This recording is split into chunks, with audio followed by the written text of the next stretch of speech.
आकाशवाणी भोपाल से प्रस्तुत हैं प्रादेशिक समाचार। नमस्कार, समाचारों के साथ मैं अभिषेक कटियार। सबसे पहले उस बुलेटिन के मुख्य समाचार। राष्ट्रपति द्रौपदी मुर्मू ने नई दिल्ली में 17 बच्चों को उनकी असाधारण उपलब्धियों के लिए प्रधानमंत्री राष्ट्रीय बाल पुरस्कार प्रदान किए। उज्जैन सिंहस्थ में श्रद्धालुओं की सुविधा के लिए क्षिप्रा नदी के तट पर 29 किलोमीटर लंबाई का बनाया जाएगा घाट। मध्य प्रदेश में गुरु गोविंद सिंह के साहिबजादों के बलिदान और पराक्रम को स्कूल पाठ्यक्रम में किया जाएगा शामिल। और प्रधानमंत्री नरेंद्र मोदी कल 58 लाख स्वामित्व संपत्ति कार्ड वितरित करेंगे। अब समाचार विस्तार से।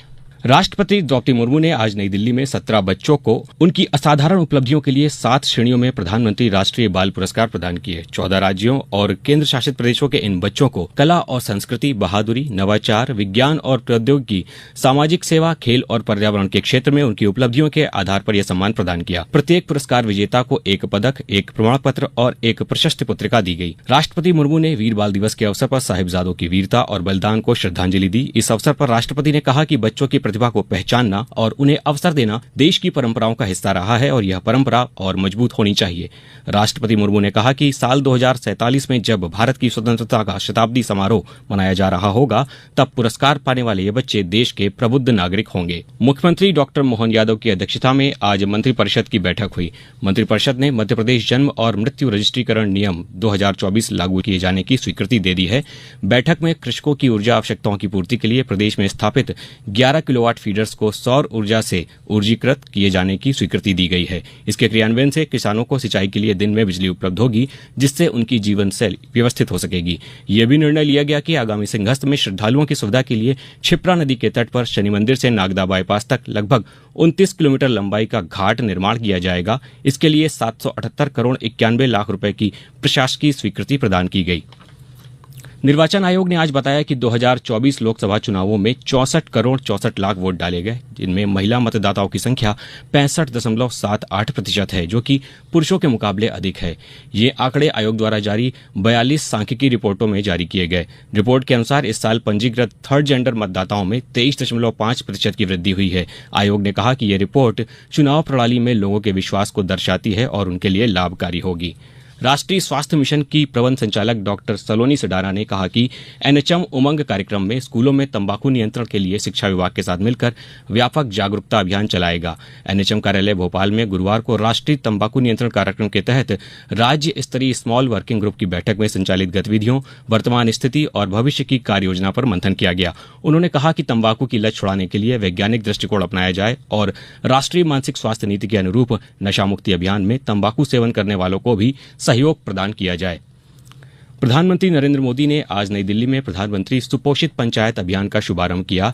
इस अभियान का उद्देश्य पोषण संबंधी सेवाओं के कार्यान्वयन को सुदृढ़ करते हुए सक्रिय सामुदायिक भागीदारी सुनिश्चित करना और पोषण संबंधी परिणामों और कल्याण में सुधार करना है। इस अवसर पर भोपाल की जेपी हॉस्पिटल के सीएमएचओ डॉक्टर प्रभाकर तिवारी ने बताया कि जैसा कि आप सभी जानते हैं कि आज वीर बाल दिवस के महत्वपूर्ण और गरिमामयी अवसर पर माननीय प्रधानमंत्री जी द्वारा सुपोषित पंचायत अभियान का शुभारंभ किया गया है। और यह जो अभियान है वह समाज को सामुदायिक सहभागिता को सुनिश्चित करने के लिए, क्योंकि आप सभी जानते हैं कि जब तक हम सुपोषित नहीं होंगे, पोषित नहीं होंगे, तब तक हमारे बच्चे, हमारा युवा, हमारे दूसरे जो किशोर किशोरियां हैं वो अपने आप को उतना विकास नहीं कर पाएंगे जितनी की उनमें क्षमता है। और आप देखें तो पोषण एक वीसीएस साइकिल है। अगर एक अच्छा बच्चा होगा तो ही वो अच्छे एक किशोर या किशोरी में परिवर्तित होगा और वही एक यंग एडल्ट बनेगा।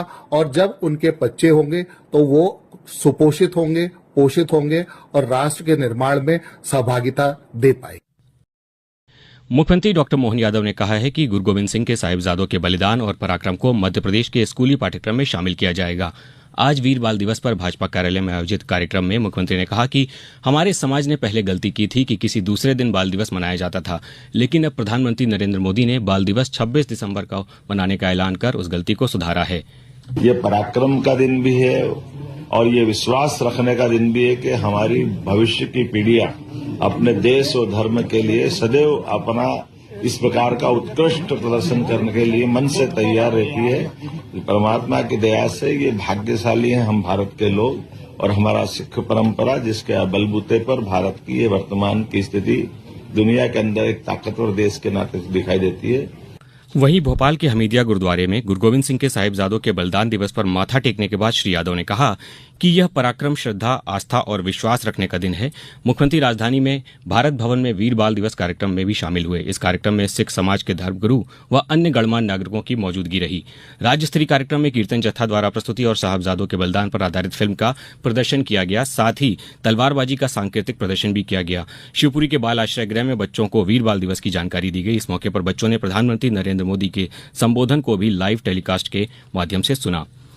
प्रधानमंत्री नरेंद्र मोदी कल 58 लाख स्वामित्व संपत्ति कार्ड वितरित करेंगे। इस अवसर पर 10 राज्यों छत्तीसगढ़, गुजरात, हिमाचल प्रदेश, मध्य प्रदेश, महाराष्ट्र, मिजोरम, ओडिशा, पंजाब, राजस्थान, उत्तर प्रदेश, जम्मू कश्मीर और लद्दाख के लगभग 50,000 गांवों में वीडियो कॉन्फ्रेंसिंग के माध्यम से स्वामित्व संपत्ति कार्ड वितरित किए जाएंगे। इस दौरान प्रधानमंत्री चयनित लाभार्थियों के साथ बातचीत भी करेंगे। प्रधानमंत्री नरेंद्र मोदी ने राष्ट्रीय पंचायती राज दिवस पर 24 अप्रैल 2020 को यह स्वामित्व योजना शुरू की थी। इस योजना का उद्देश्य ड्रोन और भौगोलिक सूचना प्रणाली GIS तकनीक से गांवों में संपत्ति मालिकों को स्वामित्व का रिकॉर्ड प्रदान करना है। प्रदेश के मौसम में एक बार फिर बदलाव आया है। उत्तर भारत में एक पश्चिमी विक्षोभ और एक साइक्लोनिक सर्कुलेशन सक्रिय होने से 27 और 28 दिसंबर को प्रदेश के अधिकतर जिलों में बारिश होने की संभावना जताई गई है। वहीं भोपाल, इंदौर, नर्मदापुरम और जबलपुर जिलों में कई स्थानों पर ओलावृष्टि भी हो सकती है। हालांकि प्रदेश में रात के तापमान में 4 से 5 डिग्री की बढ़ोतरी हुई है, जबकि दिन में गिरावट दर्ज की गई है। कई जगहों पर मावठा भी गिरा। प्रदेश के ज्यादातर हिस्सों में अगले 4 दिन तक ऐसा ही मौसम रहेगा। अब कुछ समाचार संक्षेप में। पत्र सूचना कार्यालय PIB भोपाल का ऑफिस वैशाली नगर से अब श्यामला हिल्स भोपाल स्थित दूरदर्शन केंद्र के प्रशासनिक भवन के द्वितीय तल पर शिफ्ट हो गया है। कार्यालय का नया पता पत्र सूचना कार्यालय, सूचना एवं प्रसारण मंत्रालय, दूरदर्शन केंद्र, प्रशासनिक भवन, द्वितीय तल, श्यामला हिल्स भोपाल, मध्य प्रदेश हो गया है।